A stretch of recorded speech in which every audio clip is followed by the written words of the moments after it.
dijadikan dalil sabda Rasulullah SAW, karena Nabi yajma' baina sholataini min ghairi safarin wala maradin wala khaufin wala maradin.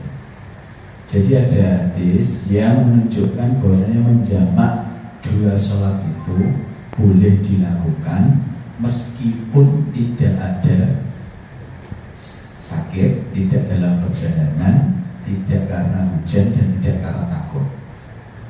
Nah, berarti karena apa? Karena ada kebutuhan. Itu penjelasannya seperti itu.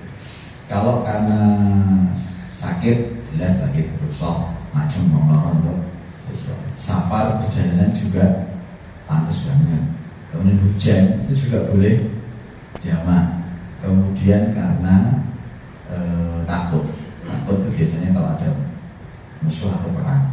Nah ini, tanpa alasan itu diperbolehkan jamak juga. Maka para ulama mengatakan berarti lihajatin, setiap ada kebutuhan dia boleh ya. Sehingga di sini sebagian ulama berdasarkan hadis tersebut, seandainya ada orang yang punya gawe, mantu nikahan, karena ditoto dihias misalkan, dimunduri luntur, dah sholatnya di jalan, itu menurut sebagian ulama boleh karena ada keperluan.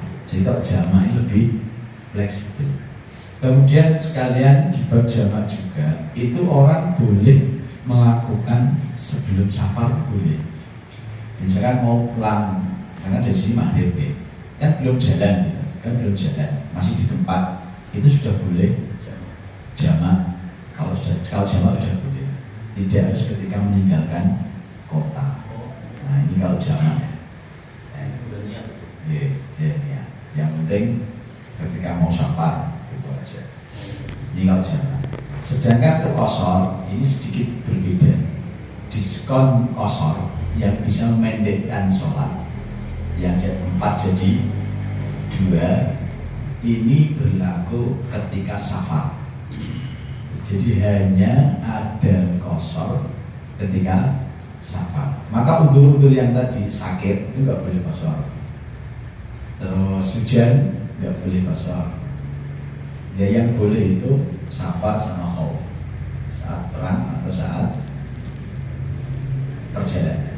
Nah, karena qashar itu hanya ada dalam perjalanan, maka dikatakan perjalanan itu kalau sudah meninggalkan kampungnya atau kotanya. Kalau bahasa sekarang sudah keluar kabupaten, nah itu boleh qashar. Ya, ketika udah masuk rumah berarti. Kalau dari sini, ya itu.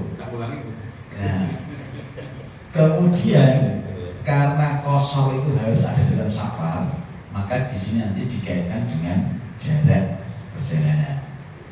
Kalau jamaah tadi kan clear, pokoknya selama ada butuh terus pokoknya. Jangankan perjalanan 50 kilo, di rumah pun kalau ada butuh aja boleh jamaah, kan gitu logikanya. Tapi kalau safar, kalau qashar hanya ada di safar, sehingga jarak yang ditempuh antara dia berangkat sampai dia sampai tujuan itu minimal ada jarak tertentu. Jadi madzhab Syafi'i kurang lebih 80 kilo, kurang lebih 80 kilo. Sehingga kalau tidak ada 80 ya belum boleh qashar. Tapi boleh jamaah pun tidak boleh. Jamaah itu fleksibel, selama butuh, selama belum berada kebutuhan itu monggo dengan jamaah itu qashar. Jadi kita andaikan kita pakai madzhab Syafi'i, maka dilihat jaraknya itu 80 kilo ada atau jarak perginya ya, bukan PP